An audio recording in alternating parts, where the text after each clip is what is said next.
ہوتے ہوئے کافر کو سزا نہیں دیتا کہ تو موجود ہے. یاد رکھیں حضرت فضیل بن عیاض فرماتے ہیں ایک جوان تھا، مسجد میں آیا، لوگوں سے کہنے لگا روٹی کھلاؤ. کسی نے توجہ نہ کی. اس نے کہا میں رب رب بتانے والا ہوں، میری طرف دیکھو تو صحیح. کسی شخص نے خیال ہی نہ کیا. پھر اس نے کہا یار تھوڑا سوچو. نمازیوں سے کہا، اہل علاقہ سے کہا، انہوں نے کہا تیری طرح کے بڑے درویش دیکھیں. مسجد کے محراب میں وہ رب کریم کا بندہ انتقال کر گیا. جب فوت ہو گیا نا، لوگوں کا مزاج ہے بیمار کو دوائی نہیں دیتے، جنازے پہ وقت پہ پہنچ جاتے. جب کوئی گر رہا ہوتا ہے تو سہارا کوئی نہیں دیتا. جب کوئی گر جاتا ہے، ٹانگ ٹوٹ جاتی ہے، تو تیمارداری کو زمانہ پہنچ جاتا ہے. اور بزرگ، وہ نوجوان اللہ کا نیک بندہ مسجد کے محراب میں فوت ہو گیا. حضرت فضیل ابن عیاض کہتے ہیں امام صاحب نے اعلان کیا چندہ دو، کوئی لاوارث فوت ہو گیا، کفن دینا. چندہ کٹھا ہوا، کفن خریدا، جنازہ پڑا. عشاء کے بعد دفن کر کے آئے. فجر کی نماز کے لیے جب امام اور مؤذن مسجد میں آئے تو چیخیں مارنے لگے، تڑپنے لگے. دور دور تک آوازیں پھیل گئی. دنیا دوڑی آئی. کیا ہوا؟ کہنے لگے وہ جو تم نے کفن پہنایا تھا وہ یہاں پڑا ہوا ہے، اور دیکھو کفن پہ تحریر لکھی ہے. تحریر کیا ہے؟ عرش کے مالک نے فرمایا میرے دوست نے روٹی مانگی، تم نے دی نہیں. اس نے تمہیں میرے قریب کرنے کے لیے اپنی طرف توجہ کرائی، تم نے کی نہیں. اور میرا یار تمہارے کفن کا محتاج تھا، سنبھال کے رکھو اپنا کفن، میں نے اسے جنت کا لباس عطا فرما دیا. سنبھال کے رکھو، یہ کوئی لاوارثوں کا ٹولہ ہے. یاد رکھیں جو وارث والے ہیں، وارث والے ان کا رنگ اور ہے، جو ماننے والے ہیں ان کا مزاج اور ہے. اپنی زندگی لاوارثوں کی طرح نہیں گزارے. تھوڑا سا ادھر گیا تھا تو پھر تھوڑا سا ادھر گیا تھا تو تھوڑا سا. یہ کیا بات ہوئی؟ یہ کیا بات ہوئی؟ اپنے آپ کو، اپنی نسبت کو، اپنے عقیدے کو مضبوط رکھیں. 1 انچ کے لیے اعلیٰ حضرت فاضل بریلوی رحمت اللہ علیہ کے مکان کی دیوار گر گئی. ایک کونا مکان کا، آپ جانتے ہیں پرانی دیواریں چھوٹی ہوتی تھی اور بارشوں میں اکثر گھروں کی دیواریں گری ہوئی ہوتی تھی. ایک سائیڈ کی دیوار گر گئی تو اس کونے میں ہندوؤں کا گھر تھا. اب مستری صاحب رات کو آئے، ان سے بات ہوئی تو کہنے لگے سویرے کام شروع کروں گا.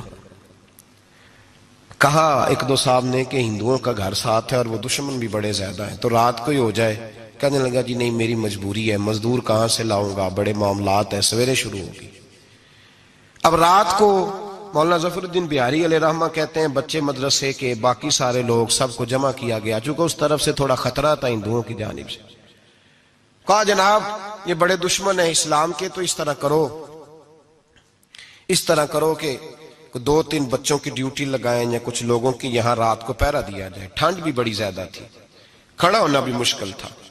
اعلیٰ حضرت رحمت اللہ علیہ عشاء کی نماز کے بعد جلدی حجرہ خاص میں تشریف لے جاتے تھے. اس رات جب دیکھا نا باہر شور ہو رہا ہے تو اسی طرح سر پہ ایک رومال لپیٹا تو باہر آ گئے. کہنے لگے کیا شور ہے؟ کہ حضور سردی ذرا زیادہ ہے تو یہاں کسی کی ڈیوٹی لگانی ہے پہرے کی. 2 منٹ خاموش رہے، پھر فرمانے لگے کوئی ضرورت نہیں، جاؤ سو جاؤ سارے جا کے، کوئی ضرورت نہیں، جاؤ اپنے اپنے گھروں کو، کوئی حاجت نہیں، پہنچ جاؤ. کہا حضور مہربانی کرے، وہ طے ہونے لگا تھا. فرمایا میری وجہ سے کیوں کوئی ساری رات بیدار رہے، جاؤ تمہیں کہا نا آرام کرو. لوگ سو گئے. صبح فجر کی نماز پڑھ کے اعلیٰ حضرت رحمت اللہ تعالی علیہ جب سیڑھیاں اتر رہے تھے رضا مسجد کی، تو وہ جس ہندو کی جانب سے زیادہ خطرہ تھا وہ سیڑھیوں پہ بیٹھا تھا، مسجد کی سیڑھیوں پہ. سب لوگوں کی توجہ ہو گئی. کہنے لگا مولانا میں کلمہ پڑھنے آیا ہوں، مجھے کلمہ پڑھا کے مسلمان کر دو، میں کلمہ پڑھنے آیا ہوں، مسلمان کریں. لوگوں کی توجہ. اعلیٰ فرمانے لگے نہیں ابھی تو انتظار کر، تھوڑی دیر کے اچھی طرح سوچ لے، جذباتی فیصلہ نہ کر کہ تو آ رہا ہے. یہ کہہ کے جب 2 سیڑھیاں نیچے اترے اس کے پاس سے تو اس نے پیر تھام لیے. کہنے لگا اب ایسے تو نہ کرو، رونے لگا. اعلیٰ حضرت رحمت اللہ نے کلمہ پڑھایا، کچھ باتوں کی نصیحت فرمائی، تشریف لے گئے. گھیرنے والے گھیر کے بیٹھ گئے. کہنے لگے ہمیں بھی بتا بدلہ کیسے ہے. کہنے لگا دیوار گر گئی، آدھی رات کے وقت، آدھی رات تک انتظار کرتا رہا، پہرے دار کوئی نہیں، تو 2 تلواریں لے کر جب میں ان کے مکان کی جانب بڑھا، میں نے کہا آج گردن کاٹوں گا اور کاٹ کر کے نکلوں گا. کہتا ہے جب میں قریب آیا تو 2 شیر کھڑے تھے، اوپر سے پلٹ کے آیا تو پھر کھڑے تھے، ادھر سے پلٹ کے آیا تو پھر کھڑے تھے. فرماتے ہیں میں 2 گھنٹے کے بعد آیا تو پھر پلٹ کے کھڑے تھے، میں پھر 1 گھنٹے کے بعد آیا، سحری کا وقت ہو گیا تو پھر پلٹ کے کھڑے تھے، اب میں ڈر کے بھاگا۔ کہتے ہیں فاضل بریلوی نے اپنی کھڑکی سے منہ باہر نکالا، کہنے لگے اور کتنا تجربہ کرے گا، مجھے تو لاوارث سمجھتا ہے؟ لاوارث ہوں میں، اور کتنا تجربہ کرے گا، بس کر مان جا۔ میں نے کہا حضور یہ کون ہے، مجھے بتائیے تو صحیح یہ کون ہے؟ تو کہنے لگے میں نے ساری زندگی رسول اللہ کی عظمت کا دفاع کیا ہے، ساری زندگی غوث اعظم کے نعرے لگائے ہیں، ابھی تو یہ مدد صرف غوث پاک جیلانی کی بھیجی ہوئی ہے، ابھی تو غوث اعظم کی بھیجی ہوئی مدد ہے، مولا علی ابھی پیچھے ہیں، 2 جہاں کے محبوب ابھی اس سے پیچھے ہیں، وہ تو ابھی پیچھے ہیں، پیچھے کھڑے ہیں کہ ضرورت پڑی تو ہم بھی تیار بیٹھے ہیں۔ او بھائی آج رواج ہو گیا، رواج، میں نے 2-4 دن پہلے بھی کہا تھا، لوگ کہتے ہیں نہیں کوئی نہیں ضرورت، سامنے سارا کچھ نظر آ رہا ہے۔ او خدا کے بندو یاد رکھو، نسبت ہے بڑی چیز، جانے تگو دو میں، اگر کسی کو نسبت میسر آ گئی نا، نسبت، خالی دامن ہی مل گیا، تیرے ہاتھ میں کچھ ہے تو ہونی چاہیے نا، خالی دامن ہی تجھے کسی کا میسر آ گیا تو بچ گیا۔ اپنی نسبتوں کی حفاظت کریں، ان کو مضبوط کریں، ان پر محنت کریں، ان پر توجہ رکھیں۔ یہ نسبت جو ہوتی ہے نا، نسبت، یہ دیکھیں نا، ایک گتا ہے عام کتاب کو لگا ہوا ہے تو جہاں مرضی رکھ دو، اس کی کوئی قدر نہیں، لیکن جو گتا قرآن مجید کو لگ گیا ہے اس کو بغیر وضو چھونا جائز ہے۔ ایک پٹھے پہ اینٹ بنی ہے جو باتھ روم میں لگ گئی، وہاں بغیر جوتے کے جایا نہیں جا سکتا، اور جو مسجد میں لگ گئی وہاں جوتے پہن کے جایا نہیں جا سکتا۔ یہ نسبت ہے بڑی چیز، اگر میسر آئے نصیب ہو، اپنی نسبت کو مضبوط کر کے رکھا کریں، اس کی جولانی کا مظاہرہ کیا کریں، اس نسبت میں روز توانائی آنی چاہیے۔ میں آپ کو بڑی ذمہ داری کے ساتھ ایک بات بتاتا ہوں تجربے کی، ہمیں جتنا کسی نے آ کے کہا ہے نا نسبت کے خلاف، ہماری نسبت اس سے زیادہ مضبوط ہوئی ہے۔ ہمیں جتنا کسی نے آ کے کہا ہے نا جی آپ کو کیا ملا، آپ کو کیا ملا، تو ہم نے اتنا کہا یار جیسے جیسے تو کہتا جاتا ہے ہماری تو نسبت میں اضافہ ہوتا جاتا ہے، ہمارا تو مزاج بدلتا جاتا ہے، روز ایک نیا پردہ کھلتا ہے، روز ایک نیا رنگ واضح ہوتا ہے، روز ایک نئی توانائی۔ ابھی تھوڑے دن کی بات ہے، ایک مولانا شرف الدین صاحب ہے، مفتی صاحب، میرے حضرت صاحب کے مرید ہوئے، مفتی تھے، عالم آدمی تھے، سرکار تاج الشریعہ، ہمارے شیخ سے بیعت کی۔ اب ہمارے حضرت صاحب کا اس وقت حال وہی ہے، وَرَأَيْتَ النَّاسَ يَدْخُلُونَ فِي دِينِ اللَّهِ أَفْوَاجًا، اب فوجوں کی فوجیں لوگ آتے ہیں۔ ہم نے دیکھا ہے صرف خالی مرید ہونے والے بار سینکڑوں کی تعداد میں ہزاروں لوگ بیٹھے ہیں کہ صرف بیعت اتنا کہہ دیں ہم نے قبول کیا۔ اس عالم میں، اور جہاں حضرت صاحب کا اعلان ہو جائے کہ تشریف لا رہے ہیں، وہاں لاکھوں کا مجمع جمع ہو جاتا ہے، اور ایک جھلک دیکھنے کو لوگ ترستے رہتے ہیں۔ یہ کیفیت ہم نے دیکھی، وہ دور گزر گیا، کبھی ایسا بھی ہوتا تھا ایک میں ہوتا تھا، ایک تو ہوتا تھا، اور تیسری تنہائی ہوتی تھی۔ وہ دور بیت جاتا ہے، وہ لمحے کسی کسی کو نصیب آتے ہیں۔ حضرت کا وہ مولانا شرف الدین صاحب کہتے ہیں مرید ہوا، تو مرید ہوا مجمع میں، رسی حضرت پھینکتے ہیں یا چادر پھینکتے ہیں تو پکڑ کے مرید ہوا، تو ساتھ ساتھ اور چادریں باندھی تھی، لوگوں نے پکڑی ہوئی تھی۔ ایک مولانا، میں جب بیعت ہو کے آیا ان کو بتایا تو مجھے کہنے لگے یار تو ایسی جگہ مرید ہو گیا جو تیری بات بھی نہ سن سکیں، جن کو تو دکھڑا بھی نہ سنا سکے، جو مصروف ہی بڑے رہتے ہیں، کہاں مرید ہو گیا تو؟ ایسے پیر کا بیعت ہوتا جہاں تو جاتا، وہ تیرے پاس آتے، گفتگو ہوتی، بات چیت ہوتی۔ کہتے جب انہوں نے مجھے بہت زیادہ قائل کیا نا، بہت زیادہ، تو میں نے ارادہ کر لیا، میں نے کہا بات ٹھیک ہے، بیعت کہیں اور ہونا چاہیے تھا۔ کہتے ہیں میں عشاء کے بعد سویا تو حضرت صاحب مجھے خواب میں ملے، خواب میں، اور فرمانے لگے مولانا جب آپ مرید ہوئے تھے تو آپ اس جانب بیٹھے تھے، اس کونے میں آپ تھے، اتنے لوگ آپ سے پہلے تھے، اس حال میں آپ مرید ہوئے تھے، اور جہاں تک بات چیت کرنے کی بات ہے تو آپ نے جو دل میں سوچا تھا وہ میں نے آ کے آپ کو بتا دیا ہے، پھر بھی بڑی ضرورت ہو تو میرے صاحبزادے کا نمبر لے لیں اور فون کر لیا کریں، بات ہو جایا کرے گی۔ کہتے ہیں یہ ابھی بات ہو ہی رہی تھی کہ میرے دروازے پہ دستک ہوئی تو میری آنکھ کھل گئی، میری آنکھ کھلی تو میں پریشان ہوں کہ نمبر تو ملا نہیں۔ ایک انجینئر صاحب میرے محلے میں رہتے تھے، فرماتے ہیں وہ شام کو میرے پاس آئے اور کہنے لگے مولانا سنا ہے آپ حضرت مفتی اختر رضا صاحب سے مرید ہو گئے؟ میں نے کہا ہاں، تو کہنے لگے میں ان کے مدرسے میں کام کر کے آئے ہوں، میرے پاس ان کے بیٹے کا نمبر ہے، چاہیے آپ کو؟ نمبر ہے چاہیے؟ کہتے ہیں نمبر مجھے وہ شام کو گھر آ کے دے گئے، اب جب میں آستانہ نور پہ بریلی شریف ملنے کے لیے حاضر ہوا تو میرے دل میں خیال آیا، جب میں اندر گیا نا تو میرے دل میں خیال آیا حضور خواب جو آئی تھی اتنی بھی جلدی کیا ہے، ذرا ٹھہر جائیے، آپ ملے جو تھے تو صاحب نمبر بھی دے ہی جاتے۔ میرے دل میں خیال آیا تو السلام علیکم کے بعد حضرت کہنے لگے مولانا مجھے تو جلدی کوئی نہیں تھی، آپ کے دروازے پہ دستک ہو گئی تھی، مجھے تو کوئی جلدی نہیں تھی، آپ کا دروازہ بجنے لگا تھا، مجھے تو جلدی کوئی نہیں تھی لوٹنے کی۔ ہر مشکل دی کنجی یارو ہاتھ مرداں دے آئی، اور مرد نظر کرے جس ویلے مشکل رہے نہ کائی۔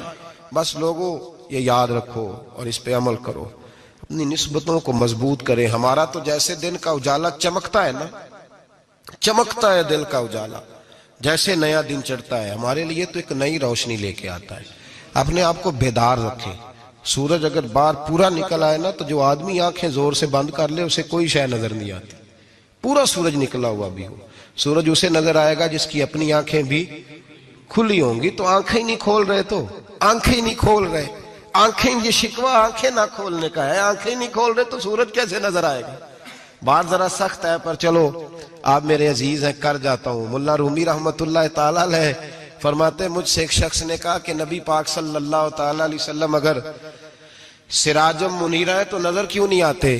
تو میں نے کہا الو اگر آنکھیں بند کر لے تو اسے کوئی شے نظر نہیں آتی، آنکھیں بند کر لے تو اسے کوئی شے نظر، تو آنکھیں تو کھولنا، آنکھیں کھول۔ یہاں میں اپنے کمرے میں یوں پردہ آگے کر کے لائٹ بند کر کے باہر شور مچاؤں، سورج کوئی نہیں، سورج کوئی نہیں، تو مجھے کوئی بندہ کہے گا پاگل اس طرح کر، باہر نکل، ادھر آ تجھے دکھاؤں سورج ہے کہ نہیں، تیری تو اپنی آنکھیں بند ہے۔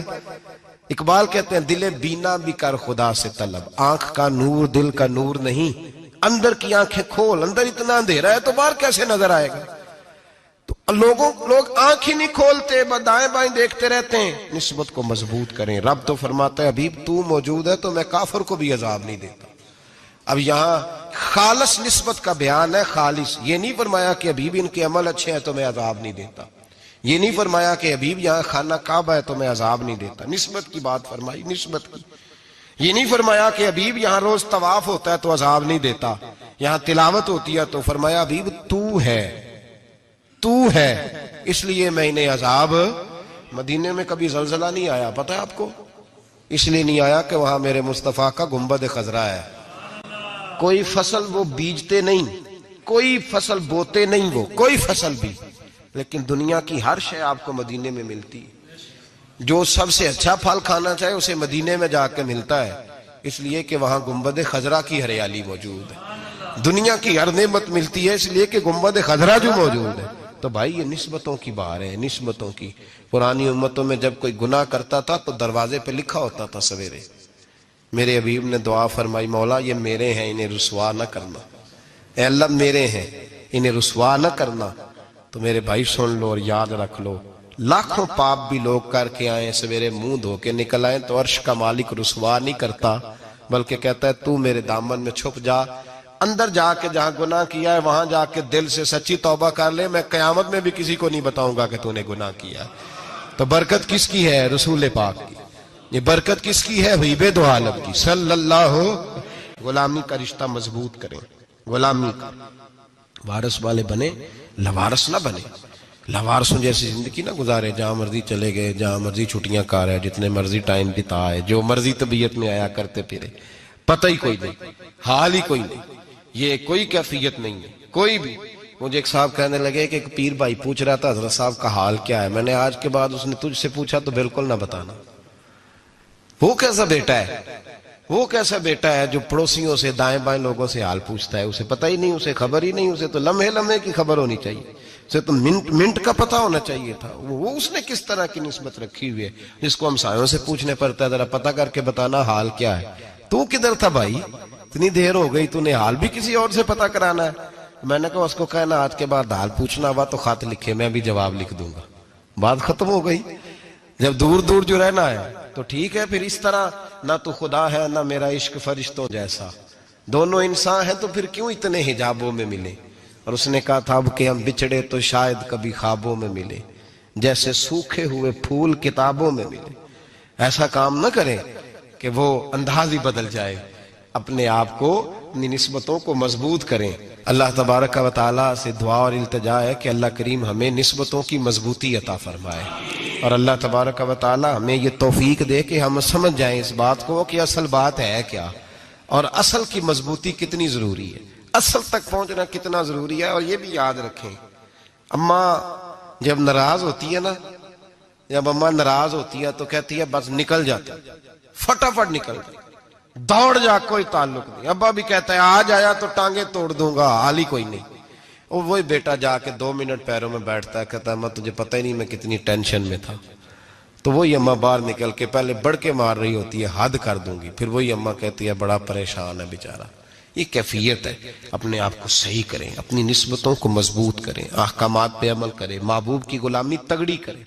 یہ جو سستیاں ہیں، کوتاہیاں ہیں، ان کو دور کریں۔ زندگی کا لطف آتا ہی تب ہے